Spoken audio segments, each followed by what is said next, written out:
சாட்டுதான் அண்ணன் மேல இருக்கு. அதுவும் இந்த பெண்கள் கூட்டத்துல நான் சொல்றேன், எங்க பார்த்தாலும் பாலியல் வன்கொடுமை, போதை கலாச்சாரம் இருக்கு. இதை தவிர வேற என்ன சொல்ல முடியும்? வேற ஒண்ணும் சொல்ல முடியாது இந்த ஆட்சியின் மேல. நான் சொல்றேன், இன்னைக்கு ஒரு சகோதரியாக இந்த கூட்டணியிலே அண்ணனுக்கு வலதுகரமாக இணைந்திருக்கிறேன். அப்படி எங்காவது ஒரு பெண்ணுக்கு ஏதாவது என்றால் நான் அண்ணன் கிட்ட உரிமையா பேசுவேன்.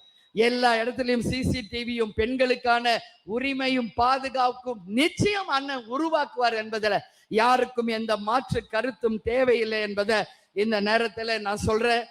பெண்கள் என்றாலே சக்திக்கு இணையானவர்கள்.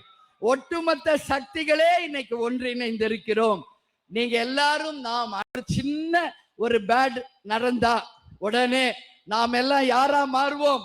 ஜான்சி ராணியாக மாறுவோம், வேலு நாச்சியாராக மாறுவோம், குழலியாக மாறுவோம். அப்படி ஒரு அச்சுறுத்தல் தமிழ்நாட்டிற்கு வந்தால் ஒட்டுமொத்த பெண்கள் சக்தியும் ஒன்று திரண்டு அண்ணனுக்கும் இந்த ஆட்சிக்கும் நாங்கள் துணை நிற்போம் என்பதை இந்த நேரத்தில் ஒட்டுமொத்த பெண்களின் ஒரு அடையாளமாக உங்கள் சார்பா நான் சொல்றேன். சொல்லாமா? எல்லாரும் ஒன்னா இணையலாமா? ஒரே சக்தியா இணைந்த அண்ணனுக்கு பாதுகாப்பு நிச்சயம் தரலாமா? பெண் சக்தி ஒன்று. நீங்கள் உங்கள் வாக்கு வங்கியை நிரூபிங்கள். அதற்கு பிறகு 2 பேருக்கு தான் இங்க போட்டி என்ற டயலாக நீங்க பேசணும் தம்பி. இல்லைன்னா மக்கள் உங்களை ஏத்துக்க மாட்டாங்க. 75 வருஷ கட்சி, நீங்க இப்பதான் லாலிபாப் சாப்பிடுற first step Bobby. You are not a hero, you are a little boy for the politics அப்படிங்கிறத நான் சொல்றேன். அதனால அரசியல் ஒண்ணு இங்க சாதாரண இல்லை. இப்ப கொஞ்ச நேரத்துக்கு முன்னாடி ஒரு ரூம்ல நானும் அண்ணன் கமலஹாசனும் பேசுற ஒரு டைம் கிடைச்சது. அப்ப நாங்க பேசுறது ஒண்ணுதான். இப்ப சொல்றேன், அரசியல் வேறு, சினிமா வேறு.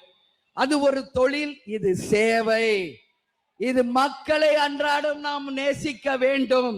களத்திலே இறங்கி மக்களுக்காக போராட வேண்டும். எங்கேயோ ஒரு இடத்துல உட்கார்ந்துகிட்டு சும்மா கை காட்டுறது கிடையாது அரசியல். களத்தில் இறங்கி மக்களோட மக்களாக இருந்த தலைவர்கள் தான் அரசியலில் வென்றிருக்கிறார்கள். இன்னைக்கு அண்ணன் ஸ்டாலின் நான் பார்க்கிறேன் என்றை கூறி நிச்சயம் நாம் அனைவரும் ஒன்று கூடுவோம், வென்றெடுப்போம். நான் ஒரு விஷயம் மட்டும் சொல்றேன், நம்மளுடைய மத சார்பற்ற வெற்றி கூட்டணி வெல்லும். அண்ணன் ஸ்டாலின் தொடரட்டும்.